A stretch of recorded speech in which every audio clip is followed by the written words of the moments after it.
Hello, this is the Torg Eternity Delphi Council Debriefings where the storm has a name. We are your hosts, Leamon, Jay, and Mark, and today we have our 100th episode of the Delphi Council Debriefings. So we would do want to thank everybody who's been watching and or listening to us, and hopefully we will continue to have more and more. The other thing of note is that you might notice somewhere around here, if you're watching this on YouTube, that the YouTube channel has changed names. So we still have all the information, but we are now the Torg Eternity Delphi Council, where it's going to be everything and anything Torg related.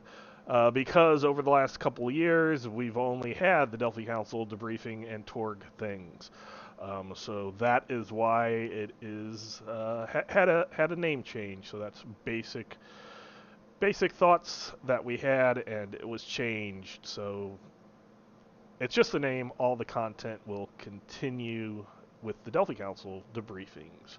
So this being our 100th episode, we're going to pause our part 3 to the Runes of the Living Land, and we're going to talk about one of the core concepts of Torg and Torg Eternity, which is reality.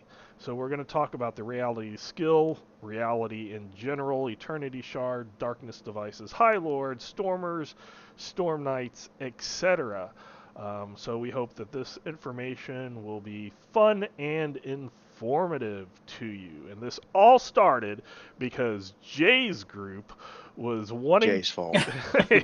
was wanting to know, and let's see if I can find it. A question came up that how detectable are eternity shards and reality rated people to other reality rated individuals, which I'm sure has come up in a question or as a question to many of the tables out there, and the game masters have probably had to come up with some solution or some answer, even if the answer was I don't know.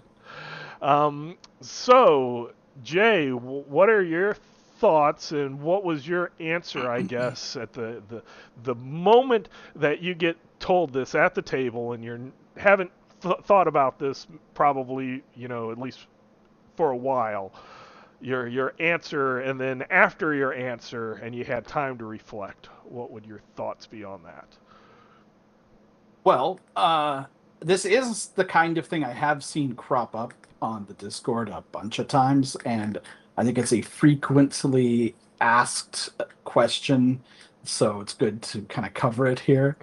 Now, luckily, I didn't really have to come up with a big answer too quickly because I was able to just type it in. But no, so I believe what I did, the context here was the group was in the Living Land, and they were in a transformed village, and this transformed village was filled with a cult that basically worshipped the reality storm, because it's basically right beside the big reality storm bordering Living Land, core Earth. So they worshiped the storm, and they would go out and like sacrifice people to the storm for benefits and things. And there was a special tree that was growing in the middle of town that had an eternity shard in it, which is like a big seed pod. And they were trying, their mission was to be getting diplomatic ties with all the people and sort of just scouting out the area. But they also know that the Delphi Council wants eternity shards. And being players, they also want the eternity shard. So they really wanted to take it, but they weren't sure if taking it would cause something to happen to the tree and how noticeable it was or how angry it would make people. So one of them snuck in in the middle of the night, a vampire, of course, and stole it. And then the discussion was, should I go back to meet up with the rest of the group? And then we'll head out because they were going to go and try to perform a ritual out in the reality storm for something. And then the discussion was, should I go back? But will they be able to sense that I have this eternity shard on me? Because a few of the villagers were reality rated. And that got into this big discussion. And luckily, they decided to have the vampire go hide outside of town and meet up with them in the morning, so it never came up. And I didn't have to actually make a decision because they asked me, and I was like, "Oh, I don't know. You'll have to find out." After thinking about it, it's one of those things. Like, a lot of the time, it does seem like you can know when you encounter another reality rated individual, especially because you always get to know what everyone's defensive stats are and Mhm. everything. It's a very player, like open to the player kind of system, but you never actually know how many possibilities they necessarily have. There's always the issue if you try to mind control somebody and then suddenly it's a contest, then oh, now you know they're reality rated. So I never really figured you could just sense it. And in fact, what I had, I can't remember if I did this. I made in the Infiniverse exchange or the what is it now? Scriptorum. The Ulysses It, Scriptorum. yeah. Yep. So I made a Storm Knight's guide to Realm Runners, and that had a few perks and abilities which would let them sense. So this way, it was like, yes, you can, but once you have the perk, Perk. so there was no ambiguity, right? But that was just me like actually putting something down. It wasn't official, obviously. So I kind of like the idea that like you don't necessarily tell until someone does something, and then you can tell. It's kind of like when you move in, when there's a nightmare tree around and like you move into the Ororsh zone, everyone knows. Like you can tell something is going on when your cosm card changes. So I feel it's kind of the same situation. If somebody does something or activates it, or maybe if you even get to closely examine something, then you might be able to tell. But just like a person on the street, you wouldn't really know unless you try to do something to them, is my opinion. Mark, what are your thoughts on being able to sense things like reality rated people and eternity shards if you're Storm Knight? So we had before we, I think it was last week when we were talking about this a little bit leading up to this, we were talking about um, eternity shards and reality rated individuals and whatnot. And there are, there are cards in the game that say play this on a reality rated foe. Some, cosm cards that. So how do how do you adjudicate that when the player says I want to play this on that foe over there? Do you just like that's wasted because they're not reality rated? Or okay, you've played it on this person. Oh, now I know they're reality rated. Or do you like, no, keep that in your hand. You can't play it on this person. So now you've got like that 10-foot pole in the world's most popular fantasy game, where they're like always poking it at every 10 But what feet in the about that dungeon. guy or that What? guy or Yep, that guy? yep. Is that guy? Is that guy? Is that guy? Now it's spent when you get one, but now I've got a reality rated. That to me seems kludgy for the game, and it's not the intent of the card, and that's a little that's wrong in my opinion. Can they sense it? We kind of talked about eternity shards just sitting, for lack of a better term, dormant, um, not connected to or manipulating reality anyway in any way. My statement is that no, you can't, because there's nothing going on there. The shard has, unless you do something, unless there's got to be a reality skill test involved in that somehow, and you can adjudicate that how you want, I would think. But then the question becomes, well, can I ping for a shard with reality? I don't know maybe, but if the shard's not, it's filled with possibility energy. It's just sitting there. It's not doing anything. It's not manipulating reality in any way. My answer would be no. You can't really tell, because otherwise, the Delphi Council wouldn't be searching for reality eternity shards. They'd be finding them everywhere. Wherever you send a team of Storm Knights, they'd, oh, there's one over there. There's one over there. Let's go grab those and bring them in. Because you just ping them. So from the standpoint of the fluff in the game about eternity shards being something that have to be found, no, you can't just sense them unless they're connected to reality in some way, manipulating what's possible. If reality energy, possibility energy is flowing through an eternity shard and it's manipulating reality in some fashion, then I would say, yeah, that's detectable because there's an energy signature going on there that reality rated people are sensitive to, because if you're reality rated, you can figure out how to manipulate what's possible, which is the fluff way that we talk about spending a possibility to change a die roll from what it was to something else, right? We're going to make it better. So I've instead of this reality where I failed, I'm going to reach out there and grab one of the alternatives, and I'm going to make that my reality and discard this one in favor of the better result, because I've selected out of the many ones that I can see, because I'm reality rated, now that's the one I need, that level of success right there. Let me grab that, and now that's anchored here, and that's my reality. Here's my possibility, game master. I've done that thing. I've manipulated what's possible. Doing that, an individual doing that, absolutely is detectable. That's a huge, if you're sensitive to it, that's a huge expense of effort and energy. And you've done something. I mean, you don't necessarily do it with your, grab that thing and move it over here and set it down. You're not, but mentally or however you want to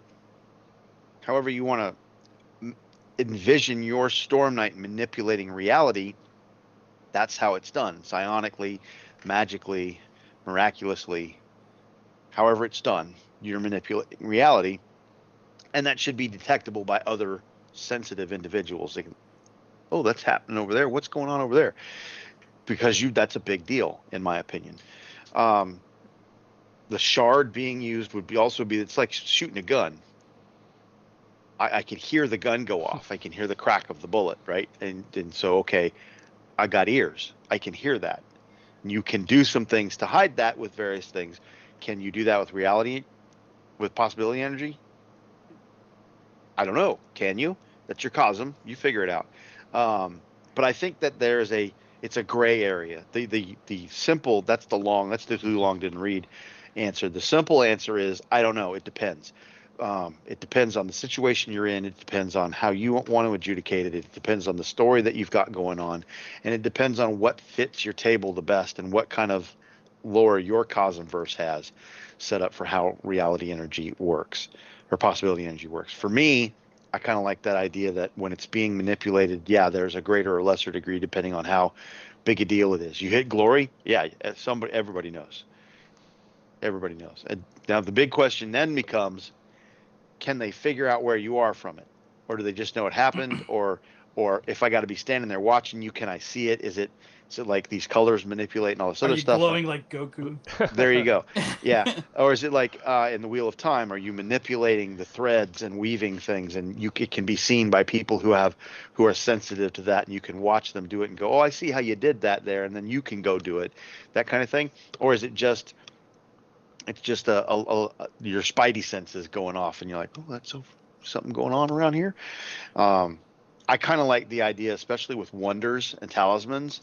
I like the idea of once you've crossed that boundary and you entered, oh, okay, let's drop our Cosm cards because you just crossed over into a Nine Empire zone.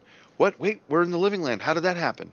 I don't know. But somewhere 50 yards over that way, there is the source of this zone. Can you tell? I would think I have adjudicated that you can.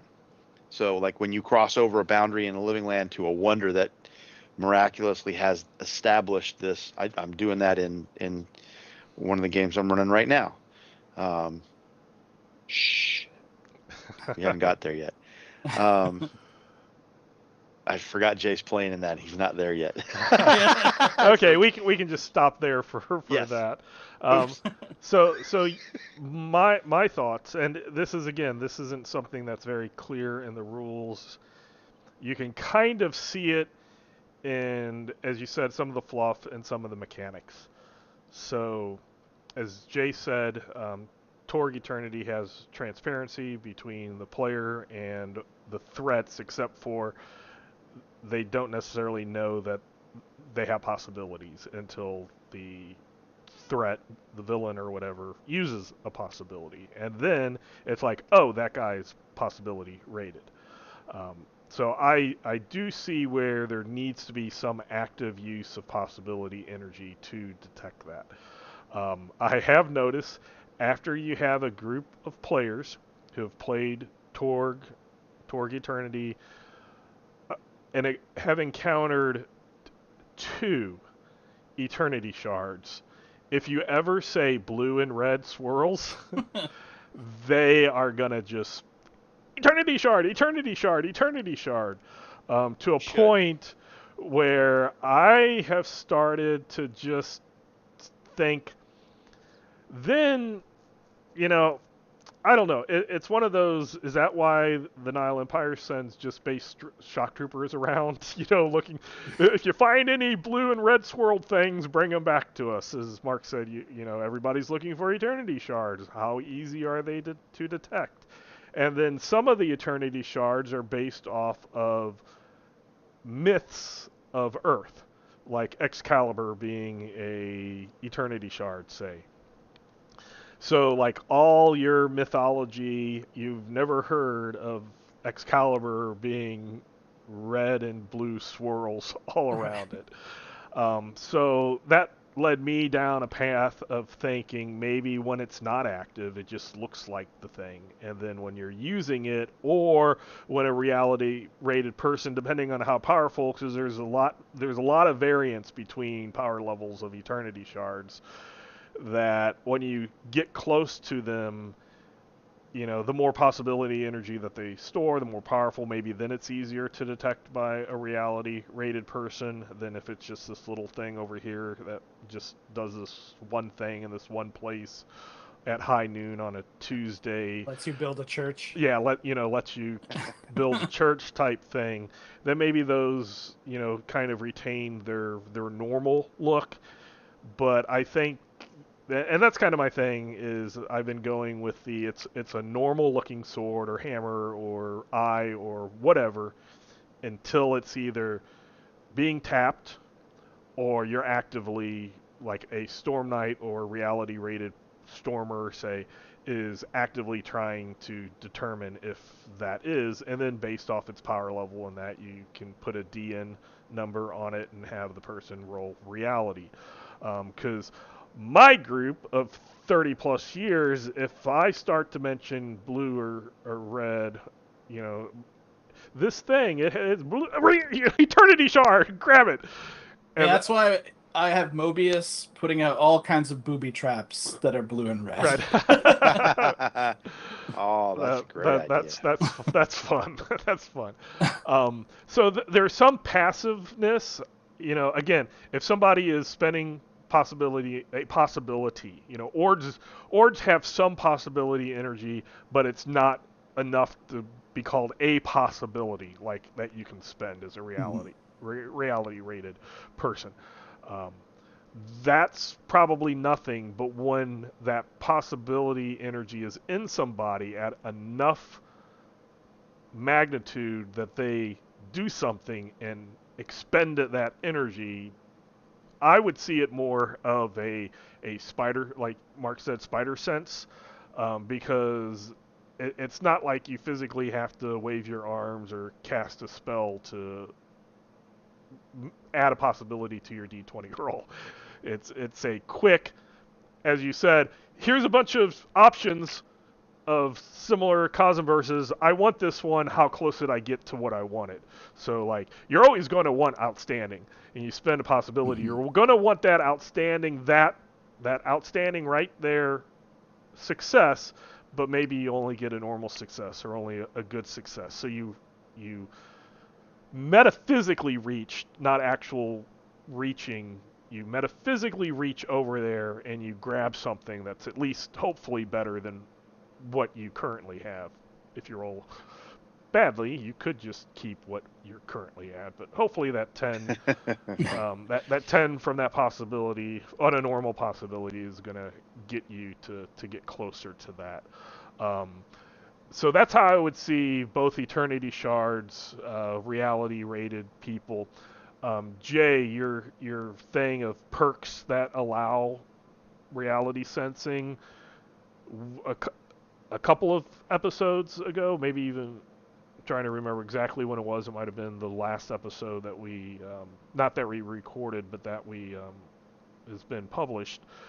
We were talking about the Sense Stele perk. So there is a Right. perk that allows you to sense stele, and if you have that perk, you can get, a pretty decent distance away from it.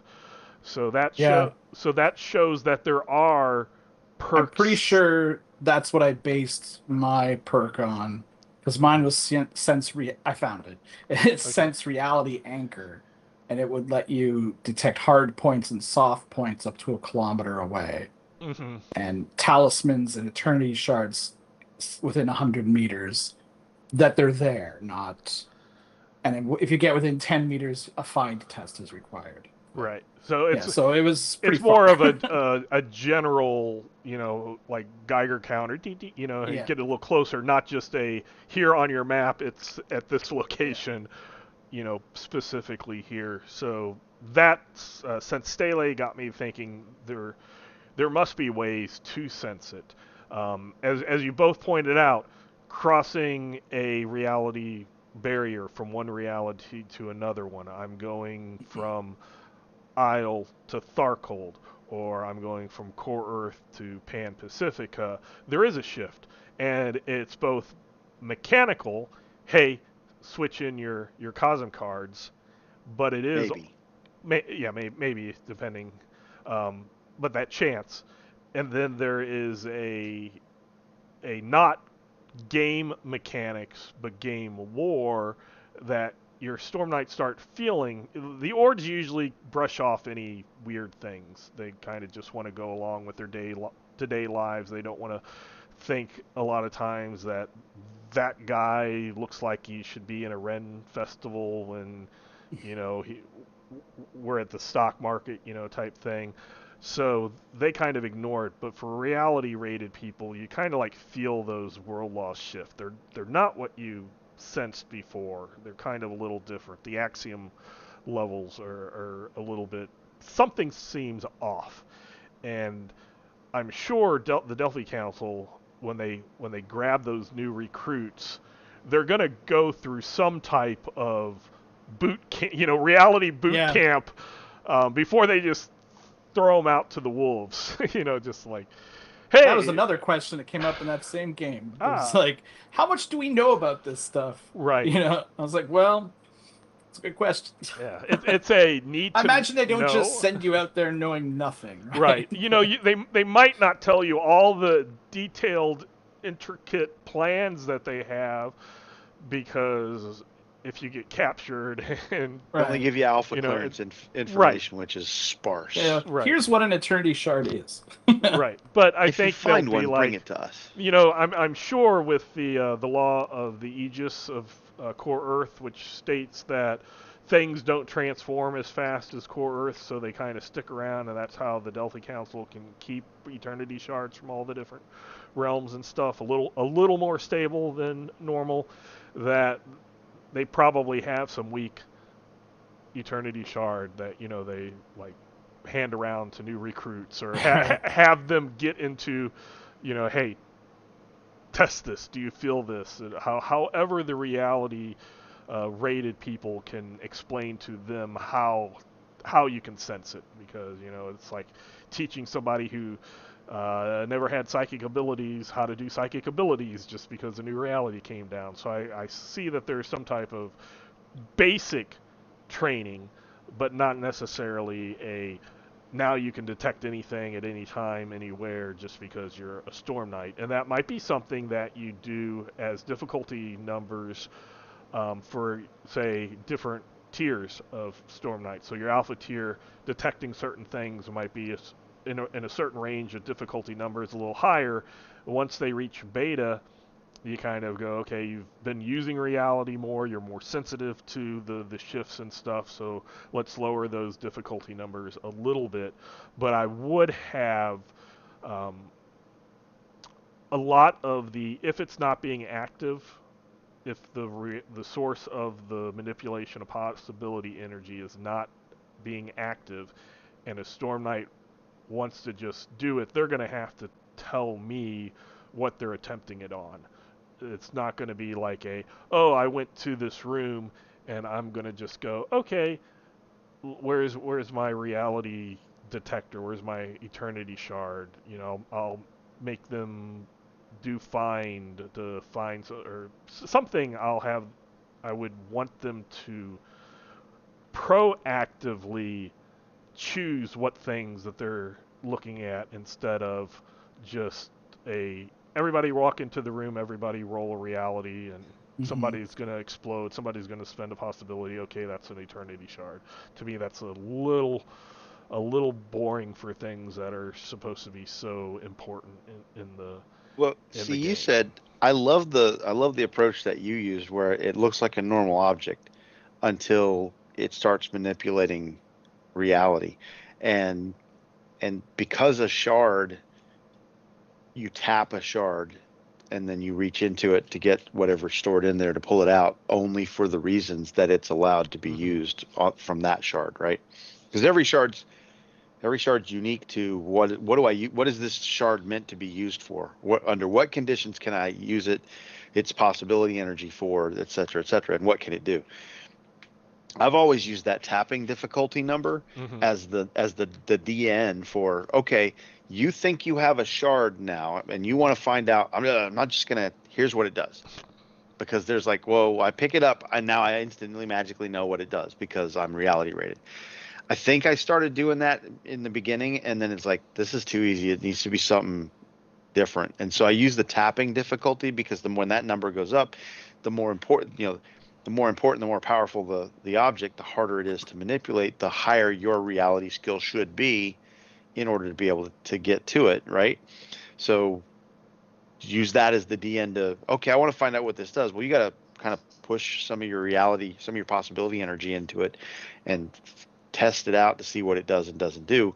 Let's see how you do. Give me a reality roll. And, oh, you didn't get a DN 18 because that's the tapping number. I'll tell you what the DN is, and now you know what you need to tap this thing. But you don't know what it does yet because you haven't hit that number. And if you hit that number, now, depending on how good you do, maybe we figure out some things that it can do. Jay, well, along with this topic, we talked about eternity shards. We talked about other reality rated individuals. You had said that your adventure was like on this village or whatever was on the edge of a reality storm. Now, normally people would be able to go, okay, reality storm. I've seen one storm with red and blue lightning. Yeah. Okay, yeah, that's probably a reality storm. But what would your thoughts be on storm nights, alpha, beta, whatever? You could have differences. Say going to Pan Pacifica or some other place where the intensity of the storm has lowered a lot. Would you just go, okay, they crossed the border, let's flip some Cosm cards, or how would you handle that situation? Basically what I would do, and this kind of is how these sort of things work in every RPG for me. Same with like survival checks and tracking and things like this. Early on in the campaign, we do it, right? It's like if you're playing Vampire, like at the very beginning of the campaign, okay, we're worrying about how are you getting your blood, right? Like, oh, you have to hunt during the night and all this. But as the campaign gets going, it becomes less and less of an issue unless it's a story issue.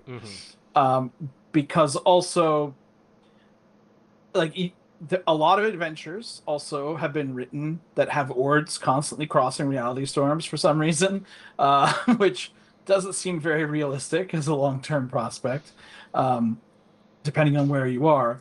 But this adventure, because it was reality storm related, like the storm was like a big point, we actually did kind of go over how the reality storms were working and the different intensities, because the characters in the group were 2 from Ororsh, 1 from Isle, 1 from Core Earth, and 1 from Nile Empire.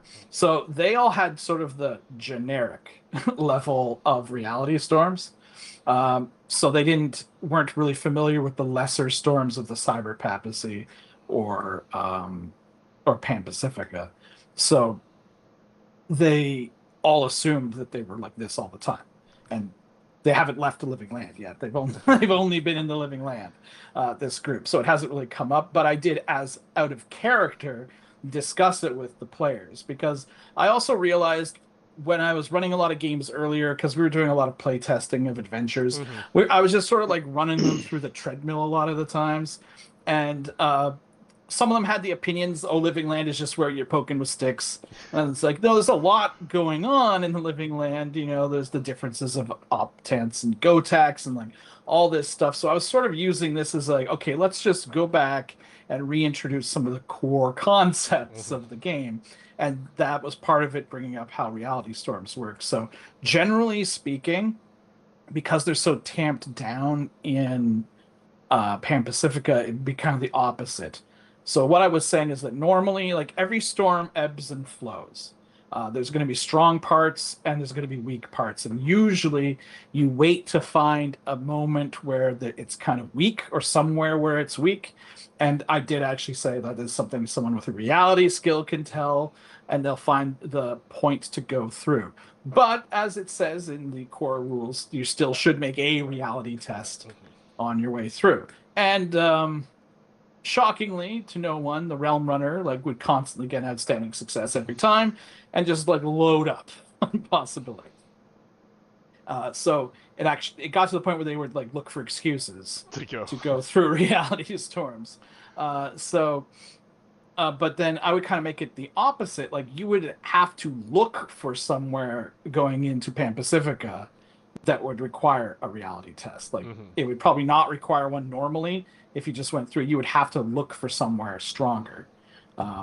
Probably similar to Cyber Papacy, depending on which border it is, because I think some of them are stronger than others. And then that's not including things like gloom storms and like all that other stuff. So that was sort of actually the adventure I was running for them. Like, reality storms was kind of the secondary theme of the whole thing. So that was an interesting thing to explore. And luckily, none of them had Stormcaller, so I didn't have to worry about that. Mark, what would your thoughts be on the less intense and barely noticeable reality storms? So I don't have the storms always at every boundary all the time, everywhere, for all of the cosms. If you check reality storms on 220, 221 in the core rule book, some of the things they hint at is that there are lulls in the storms and there are soft spots and whatnot. And so I don't have, every time you have a boundary between two realities, this storm that requires a reality roll to cross through. Like Jay was saying, in the early going, in the beginning of the game, it's always fun to like, oh yeah, here's the storm, we got to go through it, and boom, boom, boom, and if you roll well, you get an outstanding. Look, you gained 2 possibilities. You sucked possibilities out of the storm, and everybody looks for that, right? So they're going to spend a possibility to hopefully get an extra one, the net +1. But that's, if you look at it from the standpoint of not game mechanics, you look at it from the standpoint of, I am an agent that is trying to infiltrate this geographic area. I want to do so in the safest way possible, and so the Storm Knights aren't going to look for those opportunities to go through that lightning, that red and blue lightning and swirly matter and whatever. They're going to look for a break in that so they can just kind of zip across, and that doesn't. Yeah, you've crossed from one reality to the other. You feel the world laws and the axioms change and a shift, and all of a sudden you feel if you're foreign to that new cosm, you feel that anchor that you've dropped for your cosm, your tenuous grip on what's real for you, because you're still connected to your Nile Empire reality when you cross into the Cyber Papacy, or you're connected to your Eilish magical reality when you cross into Pan Pacifica, and you have that anchor, reaching back, that keeps you whole in the middle of all of this. Because the Everlaw of One sees you as a contradiction, and it keeps trying to fix you because you're wrong in this new spot, right? That's what the Everlaw one. That's why we've got surges, and that's why it's a thing. That you've disconnected because the Everlaw of one wants you fixed in this. You're not supposed to be here. You're wrong from where you are. In the subdued areas, it's Pan Pacifica. I think more than anywhere else, it's because they're trying to hide the fact that it's an actual invasion, right? And so they don't want this idea that people disconnect. And Ords, I've always seen Ords as their energy is that they've got. The way I look at them is one possibility, and the energy that keeps them alive is that one possibility that they're not allowed to manipulate. They can't spend it on anything because it's what keeps them alive.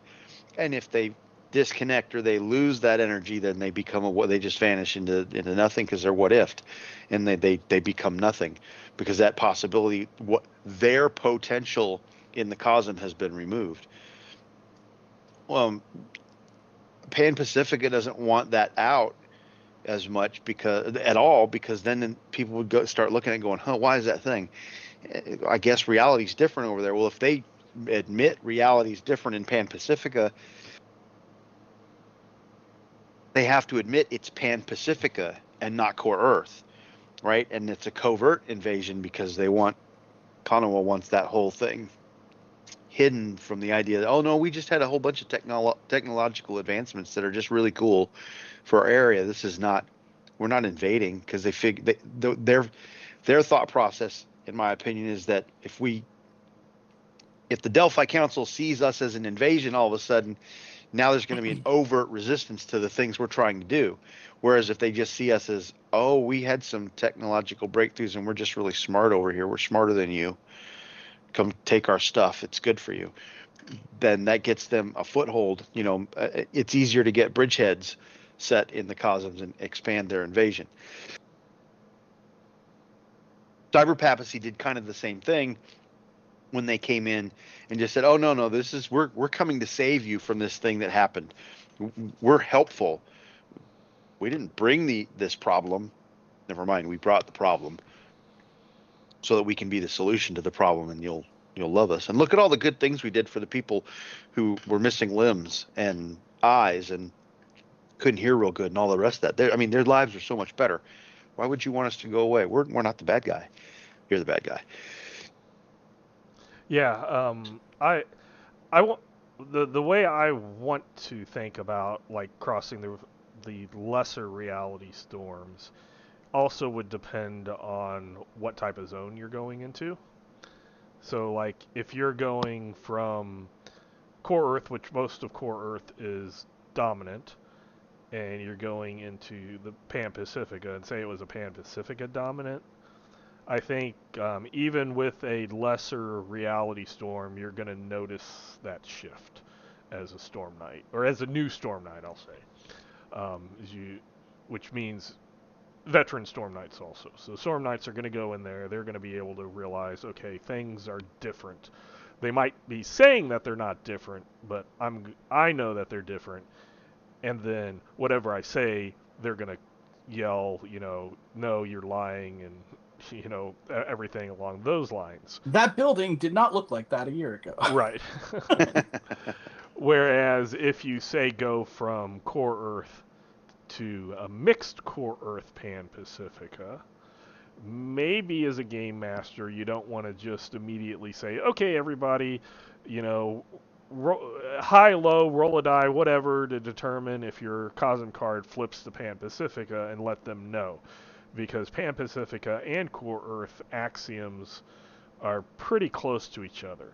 So that's something that I could see in an adventure that the story calls for it, where you just kind of see if anybody, you might explain a few things a little differently and see if anybody picks up on it. And if they want to, like, hey, I think we went to a mix zone, then I would say, okay, roll reality and give them a roll. If not, then what I would probably do is wait for an encounter, and then once the drama deck starts flipping, then bring out okay, now that you're actively using your skills and you're in a point where you're going to do reality, now you realize that you're in a mixed zone, so now we're going to roll to see if your Cosm cards change or something like that, just to make it a little bit different. Again, I would probably go the Jay and Mark's way for new groups, and completely agree that when you have new groups, you want to explain everything, get them accustomed to it. But when they have been playing for decades and know all of that stuff, you want to be able to have things a little different, just so that it's not the same thing over and over and over, because that does get boring. And if you bring it into things that make sense lore-wise,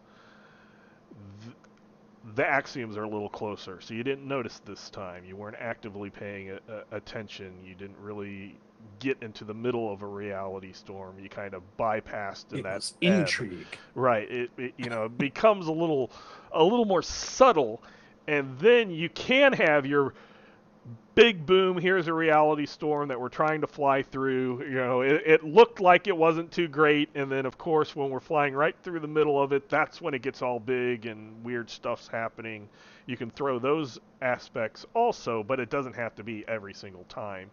You can have those little subtle movements, and that's kind of also, like I said, I have the Eternity Shards a lot of times, not just noticeable blue and red swirls through them, because hey, that's all my players are going to immediately know what that is. So if I want to have it a little bit different, make them, hey, you've been playing this game, let's make it a little more, I don't want to say difficult, but yeah, difficult for you. Let's change things slightly lore wise to make it so it's interesting and new and refreshing for you all.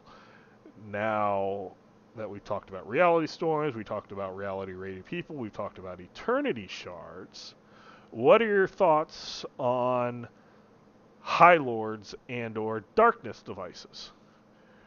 Well, they're pretty important. So if you're just a new stormer or storm knight or stormer, just had your moment of crisis. Before that, you were naysaying, not believing all the weird stuff that you might have heard or people have told you.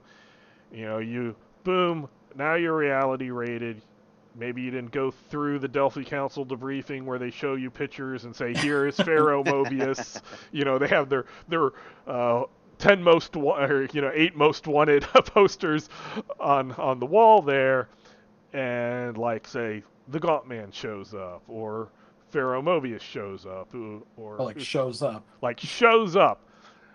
Do you realize that they are power possibility filled things, or not? If they're not actively doing anything after, they show up, probably they didn't even use a dim thread. They walked through the door.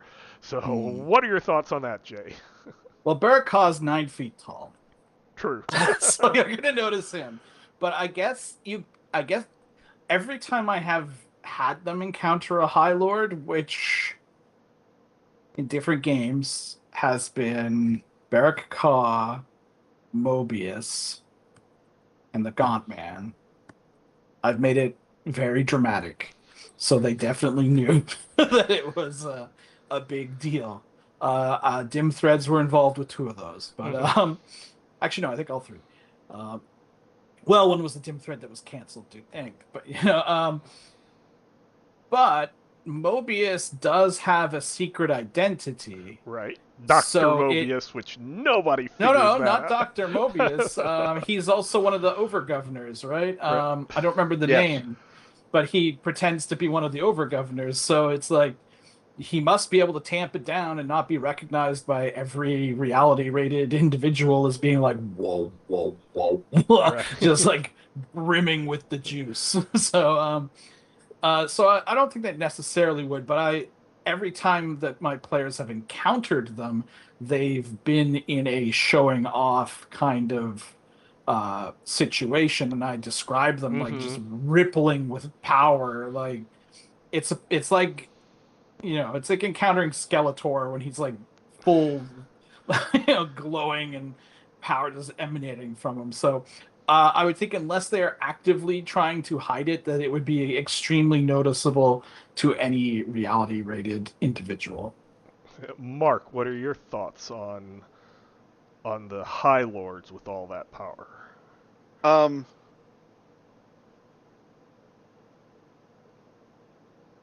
if you go through the book a little bit, you will come across the idea that the High Lords aren't the ones using the darkness devices to make things happen. The darkness devices are really in charge, and they're using the High Lords. And because if you raise what Torg Eternity is to the top level of the pyramid, you have the Nameless One versus a Pyros in creation and destruction, chaos and order, and all that. However you want to break that down. And the darkness devices are all agents of the Nameless One. They were created and cast out into the Cosmverse to specifically destroy the things that a Pyros was creating. And a Pyros is creating to try and stay ahead of the entropy that the Nameless One is destroying, right? And so you've got this, as much as is being destroyed, you have being created in the other direction. So you have this yin and this yang continuing to mesh together, if you will, and spiraling back in on itself. So I don't want to put any spoilers out there on any of it's been a number of years though, so there's a couple of mega adventures out there that kind of touch on this a little bit. Unhallowed Data comes to mind most notably, and Eben X Crux doing what he's doing, and it's a really cool concept with the darkness devices. Don't think of the darkness device as an eternity shard, Right. because it's really easy to look at the darkness device as an eternity shard, just this inanimate thing that is used by the High Lords to focus their evil plans and their evil actions, and does these horrific things. That's their wand or their staff or whatever. That's not what a darkness device is. A darkness device is sentient. It has ideas and motivations and desires of its own, and it is in fact holding the High Lord like we hold pencils and pens and tools to be used. They just look like they're housed in inanimate objects. You get like in the Fires of Ra. There's a scene in there where the heroes encounter Mobius's darkness device, and Apophis begins to call. It specifically says to the GM, figure out which one you're going to call, and have the darkness device call to them, and suggest that maybe they would best serve the darkness device. And you have this battle of wills going on, and it's very cool. Unhallowed Data has a whole different take on the darkness device, which I will leave alone because it's integral to the story in the book, and I recommend it because it's very cool. But the darkness device is the one moving the pieces and the pawns around the board. The High Lords are the bishops and the knights and the rooks that the king and queen are moving. So it's an intricate ballet that the High Lord's got these ideas and these plans, and he's trying to make them real through using the darkness device. At the same time, the darkness device is permitting the High Lord to do the things the High Lord is doing because it serves what the darkness device wants. But if they come at loggerheads, the High Lord's plan is going to fail in favor of what the darkness device wants. So you got to figure out the motivations for both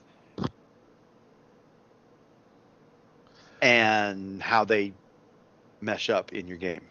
Yeah, I would also say, and we went through High Lords and Darkness devices in past episodes. Sometimes the High Lord has like the upper hand in the relationship, and sometimes they're one. and then others get along enough that it's not really For now. Yeah, not really. I know, as you said in the Fires of Ra, there was the hey Storm Knight, kind of like a temptation type thing, Uh-huh. but most of the time, other than that, all the current High Lords were somebody before they met the Darkness Device.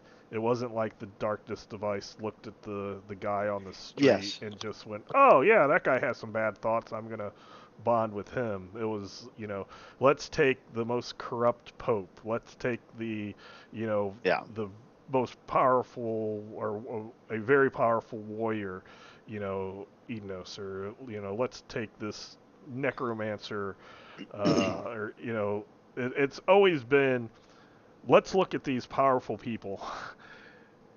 Well, each source book also Or, goes over kind of like potential alternates. right, as right, well. and all of Yes. the alternates are also like have been making their way up the power scale. They're progressing through the So, minor leagues of evil. Right. I do agree completely with Jay when you said, like, if a High Lord just appears or walks in the room and he's not actively trying to hide his possibility energy, it's going to radiate from him. Even if he only has like the 10 or whatever possibilities, he has a link to a number beyond, Untold. he has a link to something that has, you know, so many, more, as you said, untold numbers. So when you read any of like the encounters of like when the invasion, when the Gaunt Man was going to the individual High Lords, except for Ruthorian, who already knew who he was, but a lot of times they're like, oh dang, that guy's power, Yeah. the Gaunt Man shows up and they're just like, yeah, he could squish me like a bug. And this is other High Lords. So I kind of see it as the base of, yeah, a reality rated person is going to be able to look at them and just go, oh yeah, this guy is is a pretty powerful reality rated person. An Ord, I think, is even going to feel something, where they're going to know that person's different in a way that I don't like. Yeah, unless they're an evil Ord or whatever, and then they're going to just be like, don't kill me and I'll do anything you want, type thing.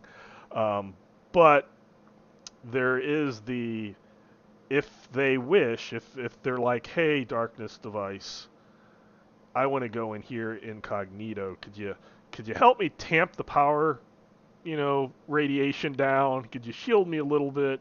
Then that is able to be done.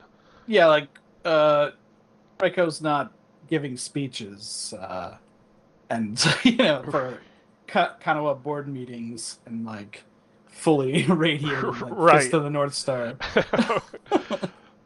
Yeah, I mean, I Raiko, she is smart enough that she doesn't want yes men. I mean, yeah, but she's smart. Her plans are probably yes, whatever you want. But I think she is smart enough as a High Lord that she would accept another person's idea if it was a good idea, and if they brought up a flaw in the plan, she would at least adjust things to it. I think she would be much. I won't say she won't just like, okay, that was good. Now squish, because you said something Ooh, that against was a really me. good idea. You're too good at this. Let me get. Right. No witnesses. I don't know if she is going to do that every time, because then she would get rid of everybody who could potentially help her. Where somebody like Uthorian or Bar Ka would, they would just be like, nope, no, you're getting a little too big for those britches, type thing. So yeah, as you said, that's a perfect example. Her in a board meeting, if she's radiating all that power, then wow, things aren't. Yeah. You're not going to be able to conduct business as usual.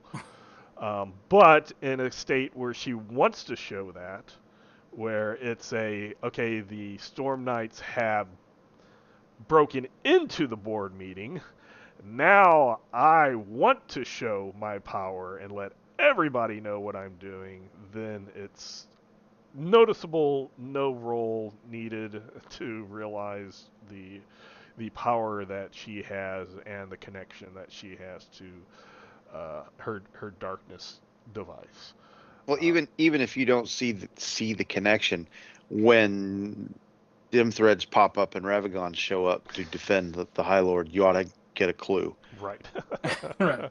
You're feeling that possibility energy. I imagine you're so. interrupting that board meeting for a reason already. Anyway. Right. Yes. Right. So, before we wrap up, any last thoughts on reality? The reality skill, detecting anything reality that we hadn't discussed. I think we hit all the major beats. About reality storms. Mm-hmm. People sleep on the Maelstrom card. I'll just say that. It's a good one. I thought I would have seen a lot more invoked storms than I have in all my time running and playing in games. It's barely ever happened, but man, I guess it's because it turns it to one-on-one, and you don't want to do that with like some big brute. But that was something I just expected to see a lot more. So I hope to see a little bit more reality storm related stuff in the future, maybe. That was always, I thought, one of the coolest parts. Like, it's the storm has a name. Right. Is the game. The storm should be a big part of it. So that's why I was sort of focusing on that with my own home game. I just think there's a lot of interesting things that you can explore there. And Mark, any last reality thoughts? So, we didn't talk about surges at all, but in the initial year when the game came out and I started playing and I started running, rules as written, I ran surges wrong. I having moved on from there, I still like the way I ran surges for the reasons that I ran surges the way I did, and I don't think it's wrong rules as written, but I like it to me, rules as written, if you're from the cosm that you're in and a surge pops up on the card, you don't have to roll because it's your home cosm. To me, because reality storms are a thing, right? A surge, the way the book kind of explains it, is this is a little dust devil of reality that's popped up that causes everybody to potentially disconnect and become unanchored because the invasion has happened. If you're from cyber papacy, that is a reality overlaid core Earth. So if you're from the cyber papacy, when that dust devil of reality shows up and starts swirling, there's core Earth underneath it. And so to me, there's this potential for you to disconnect because you've got this little dust devil going on. And so I think, in my opinion, a surge should affect all Storm Knights. It shouldn't exclude someone from the cyber papacy or from the Nile or from wherever if you're in that area, because it's a storm and it's this swirly thing going on and whatever, and it's moving in and out, and all of a sudden you could disconnect from your home reality even though you're in it. So I that's, to me, if I weren't doing organized play and I were just running a home game, that's how I would run a surge all the time. Because to me, and I would explain to my players up front, this is why I'm doing it, because I think this is how I'm interpreting the reality and the way it overlays and the way it interacts and what a surge is in the game. And so this is how I'm going to do it. So just expect that when it comes up, because I admin organized play. That's not what rules as written. I don't run it that way. But that's my thought on a surge. I like the idea of a surge being this little dust devil of reality that can't make up its mind if it's what's underneath or it's what's on top. And so and yes, because you're from the area you're in, you could still disconnect because what's underneath is trying to reassert itself, and all of a sudden you could find yourself standing in a cosm that you're not from, and so you could disconnect. You just, because you didn't expect it, all of a sudden, boom, there you are. But I don't run it that way. That's my final thought. Yeah, and that's perfectly acceptable. The only thing, and this isn't against that rule. That's a home rule that makes Yeah. sense. I just wanted to do a clarification that you could need to roll if you have anything contradictory on you. So I just Yes. wanted to add that In little thing. use. Yeah, And sure can. and the way I see it is reality one, or sorry, Everlove one. It's looking for the nails that stick out, and that's what it's going to hammer. So if you don't have contradictions and you're from that reality, your nail is flush with the piece of wood, and it's not going to hammer you. If you have if you're a four-case contradiction, that nail is sticking up pretty high, so that's what the hammer is going to see. And if you have the one case contradiction, you're like probably halfway there. So that's just the way I see it, but I like the little dust devil type. There's any reality on core Earth is suppressing core Earth. So two realities. If you're from core Earth, maybe you disconnect and turn Pan Pacifica while the Pan Pacifica person turns core Earth. I think that's neat. What if you're from core Earth and you're in core Earth? Completely. Could be a spin-off from something nearby. I mean, Yeah. so I mean, what's close? Oh, you're in the middle of the Atlantic. Nothing's close. So, and those could be things like Everlaw 1 got really confused, and the closest person to you was from Tharkol, so you've disconnected and are taking on a Tharkol thing. I don't. Sure. You can come up with something that makes sense in that moment. They're from Ukon. Yeah. Oh, and Antarctica. and I guess the last thing I'll say is that always comes up whenever I see that question asked, like, "Oh, we're gonna play this adventure, and I'm the game master, and they're going to go to this other reality, which is one act." I always say someone will disconnect and transform. Yeah. Someone will disconnect and transform every time anybody I've game mastered or played with in Torg Eternity that has been in one of those acts or scenes that has a different reality. Somebody, because the dice, they will disconnect, and then they will roll that one to reconnect, and they will not want to give up that those XP for the reality add, and they will transform. So that's my last thought. Game masters always figure out, just start thinking about it whenever you see that in an adventure. What am I going to do when the player transform? Because it will happen. So, and then go watch our episode on transforming. Right. So, having said that, thank you again, everybody, for watching or listening to us. 100 episodes. That is very cool. Triple digits. Welcome, if you're on viewing this on YouTube, to the Torg Eternity Delphi Council channel. And do write us. You can email us at torgdcd@gmail.com. We can answer questions you have. You can comment. We can comment on your comments. But until next time, we hope you have fun in your own Cosmverse. Bye.